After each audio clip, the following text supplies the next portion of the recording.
boys and girls, it's Mrs. Gladieux. I'm back again to read to you today.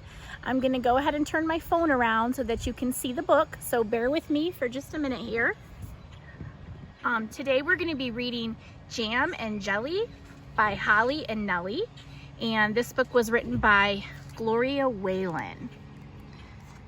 I think you'll enjoy it.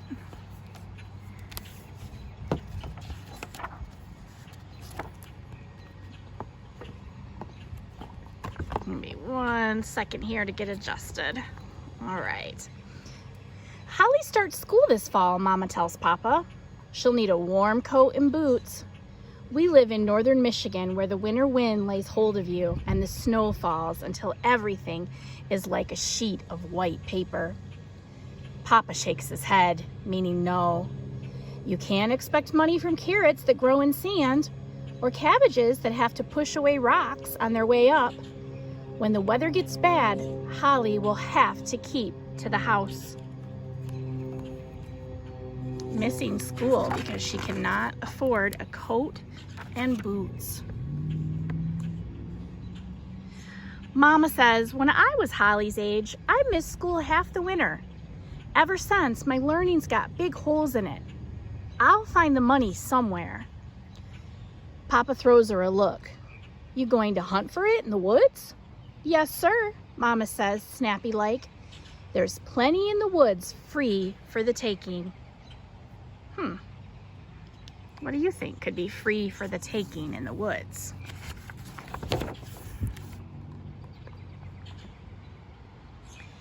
The end of June. Mama and me are on our knees. We're pushing aside field daisies, butter and eggs, and goat's beard. We're looking for wild strawberries. Hunkered down under the bracken fern, I'm eye to eye with the daddy longlegs walking on stilts and a green beetle so shiny he looks like he turned a light on inside himself.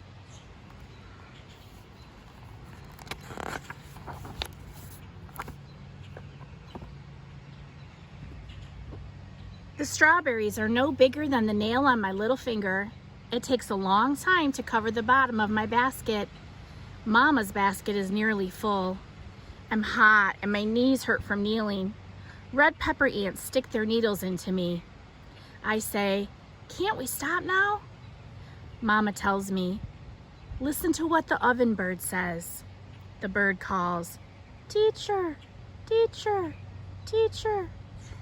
I don't want holes in my learning, so I keep picking. There's the bird.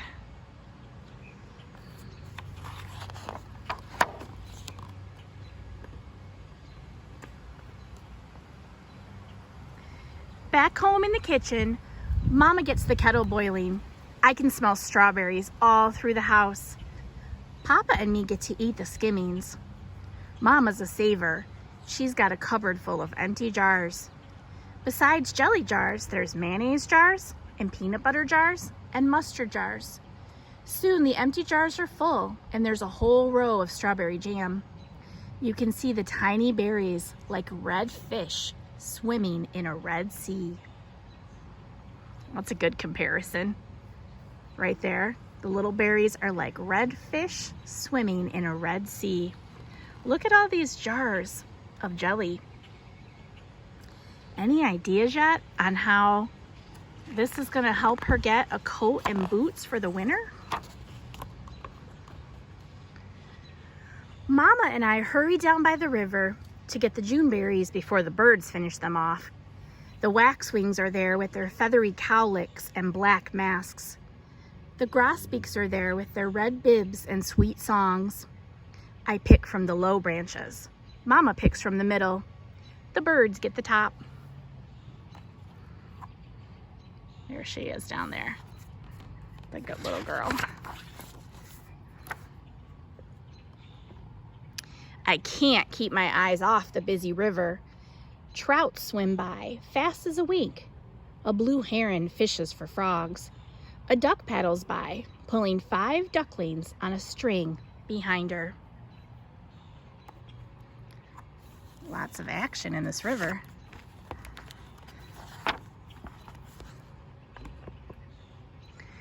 I'm so hot, I feel like melted butter. Oh my goodness, there's another really good comparison. I'm so hot, I feel like melted butter. A great comparison, or sometimes we call it a simile. Mama and I take off our shoes and socks. When we put our feet in the river, we yelp with the cold. Mama says we got work to do and can't sit long. A dragonfly with window pane wings lights on my arm. When a snapping turtle swims near our toes, we hurry out. I don't blame them.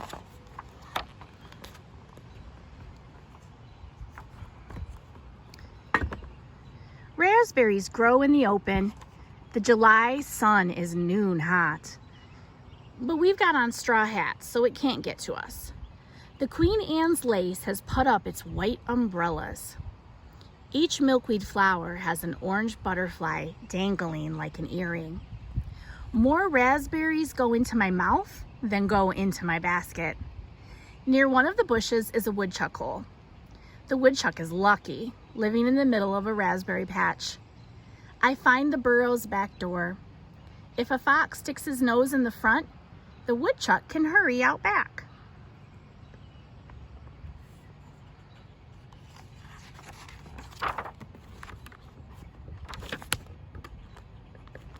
Mama whistles while she's picking. She can whistle bird songs. A warbler pipes its song from the top of an oak tree. Mama answers back. So does the warbler. Back and forth the songs go. I ask Mama what the warbler is saying. Summer afternoon, summer afternoon, summer afternoon.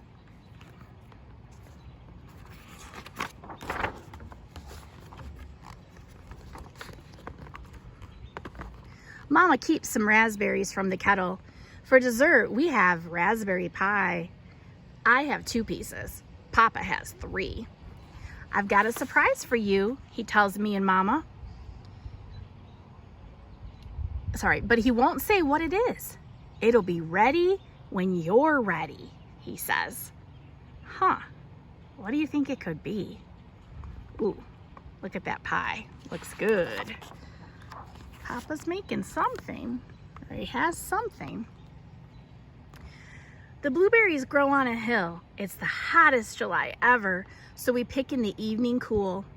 The hillside is covered with springy moss. It's like kneeling on a pillow. Oh my goodness, this book is so full of really good comparisons. It's like kneeling on a pillow. The berries are different colors. Some are green like the moss. Some are pink as roses. Some are lavender like lilacs. None of those berries are done yet. Mama says, just pick the berries that are blue. Here's some blue ones down in the corner. There are oak and pine seedlings pushing up through the moss. It wasn't a farmer who planted them. The chipmunks buried the acorns, and the squirrels buried the pine seeds. The seedlings are small now, but Mama says when they start growing, they'll catch me up. The moss is moving. Only it's not the moss, it's a green snake, thin as a pencil. We take off in different directions. See the snake? She is running the other way. I sure would too. I do not like snakes. Going home, it's nearly dark. Everything looks softer. There are moon shadows. I step on the black stripes of tree trunks.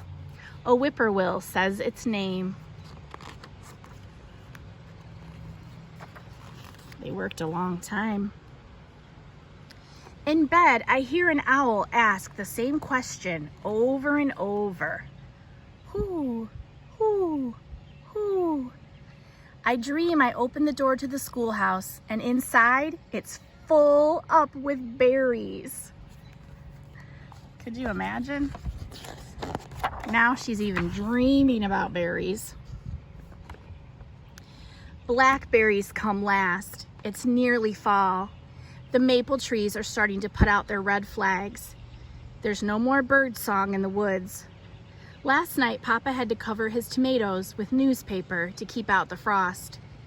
The blackberries fight me off with their brambly thorns. They scratch and claw at me and snag my hair.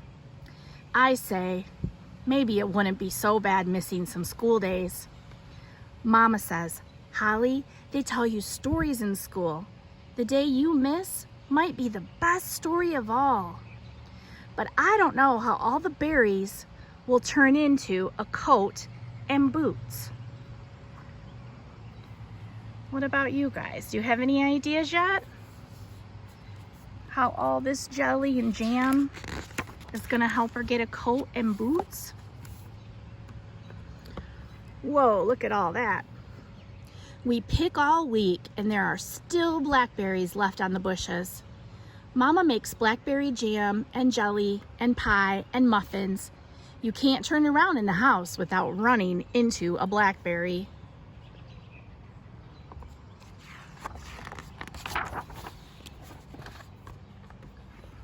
One night coming home, we see sleepy bumblebees hugging the goldenrod flowers.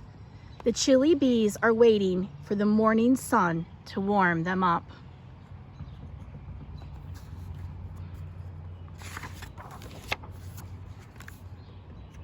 Oh, check this out. At last, it's time for Papa's surprise. He's built a stand for us and put it right next to the road. It has shelves to hold Mama's jars. He's painted a sign that says Jam and Jelly by Holly and Nellie. Holly, that's my name, and it's right out there for anyone to see. We fill up the shelves with the sun shining on them. The rows of purple and red and blue jars look like our church window. Mama has to bake bread. She says, "You mind the stand for me, Holly." What about now? Do you know what they're up to? My second graders have been studying economics, so I bet they have a good idea. This is their product. The girl and the mom have produced all these jars of jelly and jam that they can now sell to raise money to get her a coat and boots for the cold Michigan winter.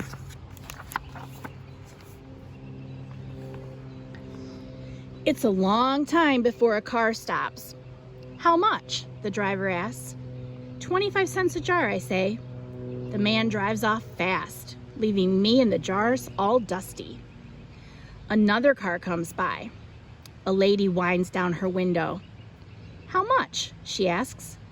25 cents a jar, I say. I hold my breath. I'll take one raspberry and one blueberry, she says. She gives me a quarter, a dime, 2 nickels, and 5 pennies. How much is that, boys and girls? I put them in Mama's last empty jar. By the time school starts, the shelves are empty and the jar is full. Oh my goodness, this lady was their very first customer. So the little girl's the producer producing the jelly, and this lady that wants to buy the jelly is the consumer. What do you think? Do you think she made enough for coat and boots? Oh, there she is. She sure did. The October wind blows the leaves off the trees. In November, the rain puddles freeze over. In December, our roof has a fringe of icicles. Waiting for the school bus, the wind and the snow swirl around me until I nearly disappear. Papa calls out to be sure I'm still there. All winter, my coat keeps out the wind. My boots keep out the snow. She looks cozy. What keeps me warmest of all is remembering the smell of the strawberries, the busy river, the raspberry pie, the color of blueberries, sleepy bumblebees, and Papa's surprise. I think that was the last page, yes. The end. Isn't that a good story? And a lot of economic learning in that story too. All right, thanks boys and girls. I hope you enjoyed it. Bye-bye.